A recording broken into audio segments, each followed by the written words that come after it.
Disclaimer: this is a student presentation using a hypothetical scenario for educational purposes.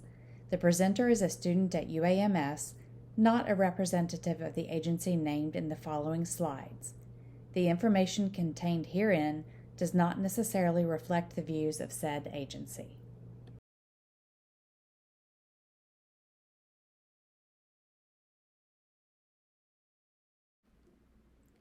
Greetings, colleagues and friends. Thank you for joining me.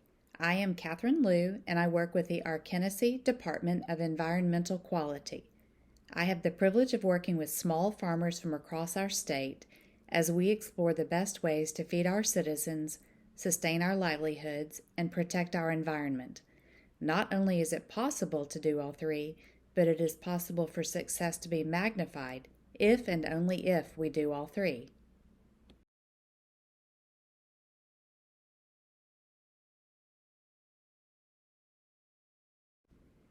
Today I'm going to share with you a few key points.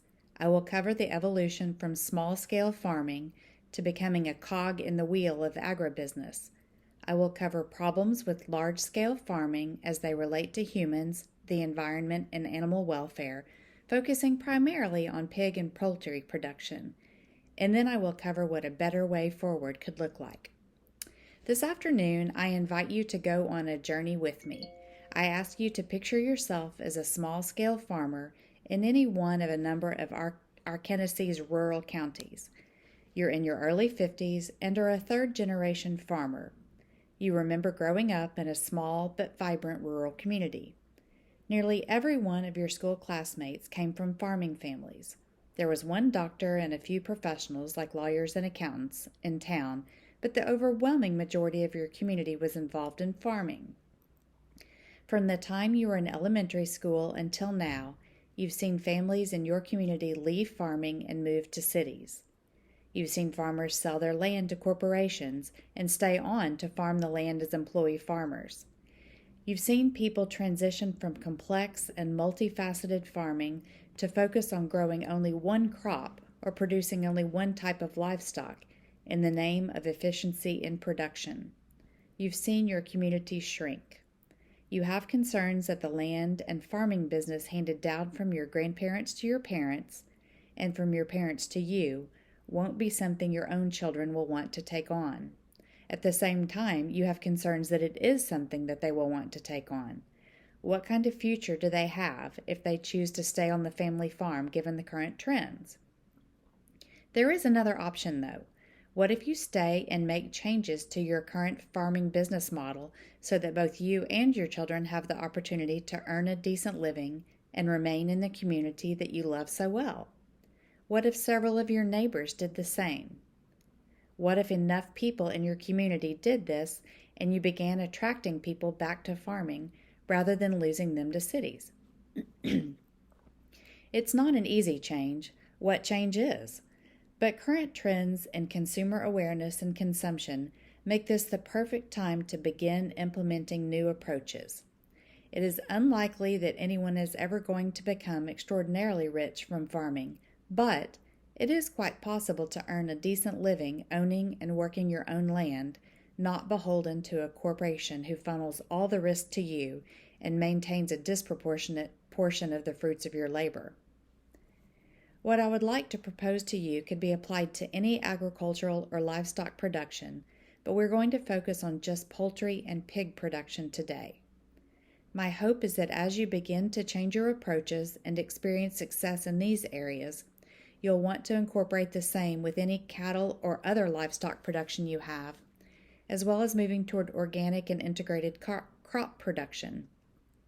But for now, let's take baby steps and limit ourselves to pig and poultry production as a beginning point. As you are likely all too aware, in both poultry and pig farming, you often don't own your own livestock in any real sense of the word. You are at the mercy of the contracts with the meat production corporations with whom you work. You are provided chicks and piglets by the corporation, which you pay for. You are provided feed and antibiotics by the corporation, which you pay for. You are provided strict specification for housing the animals and the materials to build such to build such by the corporation, but you pay for it. You are given a specific period of time by the corporation in which to raise the animals, at which time they are bought back from you for a price set by that corporation.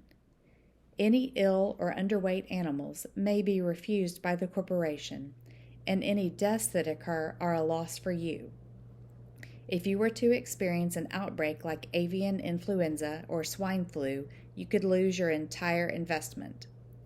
If such a thing were to spread to multiple farms, the corporation might have a temporary shortage of meat to sell, but otherwise they lose nothing. You carry the burden of all of the risk and are at their mercy every step of the way. In Arkansas alone, one corporation owns 2/3 of all poultry production, with 3 other companies comprising an additional 20%. A monopoly of this magnitude makes it almost impossible for an individual farmer to hold any sort of leverage in negotiating contracts. Not only is this financially unfair and potentially unsustainable for an individual, it is environmentally disastrous. One only has to look as far as Newton County in the Buffalo National River area and the activities related to the concentrated animal feeding operation of C&H hog farms to see an example of this. The hog fattening operation had capacity for up to 6,000 hogs, and the resulting manure and urine were collected in waste lagoons to the tune of millions of gallons of waste over time. The risk to the environment was twofold. Residents and tourists alike feared that the lagoons would leak and waste that is dangerous to humans would leach into the Buffalo River.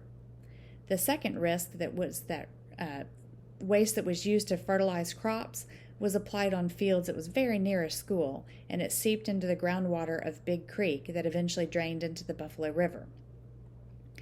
A multi-county volunteer group called the Buffalo River Coalition fought to bring this situation to the awareness of the public and to push back against the Arkansas Department of Environmental Quality's approval of permitting for those activities.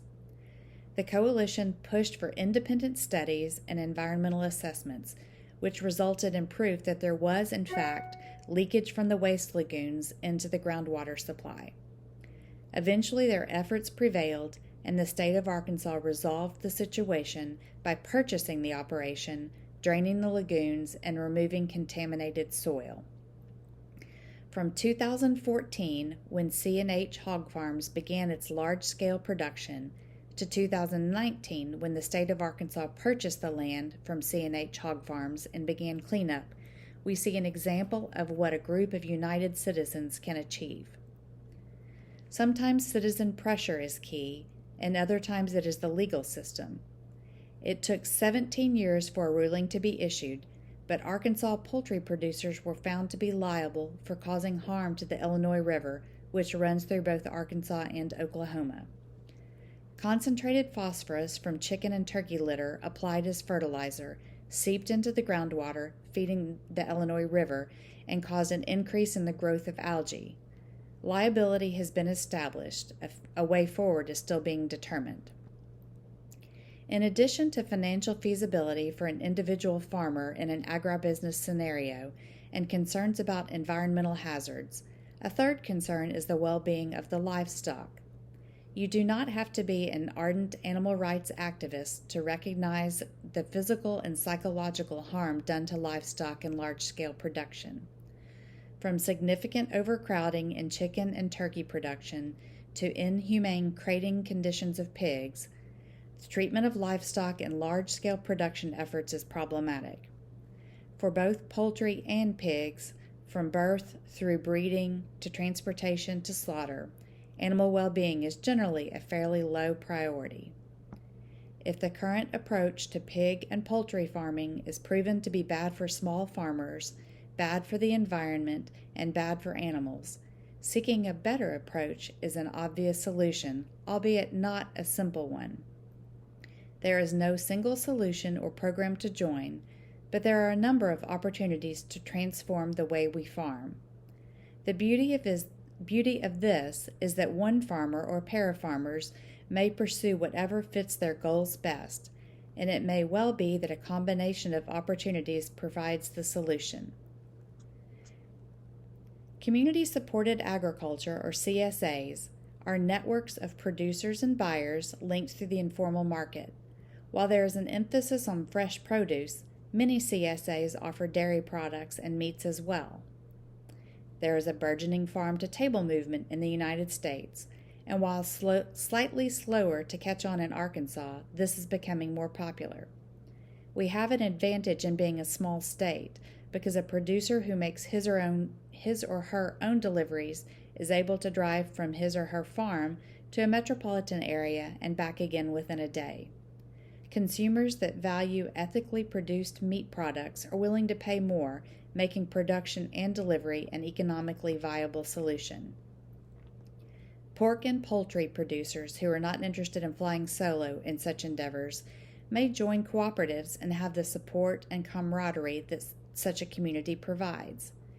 This may be especially critical when transitioning from an agribusiness-oriented farm to a small farm direct producer. Grassroots Farmers Co-op is one such organization that originated in Arkansas and has spread regionally. One unique example is neither a movement nor a program, but an entire town. While Wilson, Arkansas is not an example of a small-scale pig or poultry producer, it is notable that the Wilson Gardens provide produce for the town's private school and its 2 restaurants. Additionally, the whole town has come together and is managed as a small-town tourist destination. It exemplifies what a small town can be if it pursues its potential.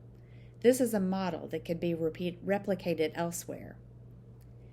These examples could singularly or collectively be a way forward for farmers who want to move from an agribusiness approach back to a small-scale approach. The things they all have in common are humane treatment of animals and environmentally friendly farming methods. These approaches can not only be attainable but can be profitable. Having said that, there is a significant mindset change and a period of transition where finances could be an issue. It is doable, but I don't want to be Pollyanna-ish and make it seem like it will be easy. Working with a mentor and/or a cooperative to create and implement a business plan will be key to success. Often there are grants available for small-scale farmers who want to transform their farms to organic and free-range methods. Again, a mentor or cooperative could provide support and guidance in finding and applying for such grants. Small-scale organic farming is healthier for humans in terms of both production and consumption. Free-range, organic, and humane raising of poultry and pigs is better and healthier for the animals physically and psychologically. Small-scale, diversified organic farming is better for the environment. Slowing the growth of cities and nurturing vibrant, small-town rural communities is good for us all. While pursuing activities to achieve these things may not be problem-free, they are a vast improvement in our current agricultural trajectory.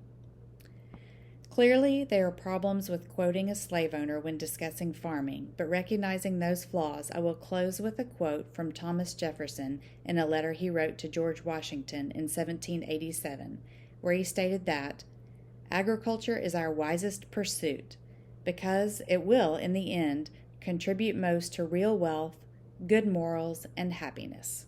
Indeed.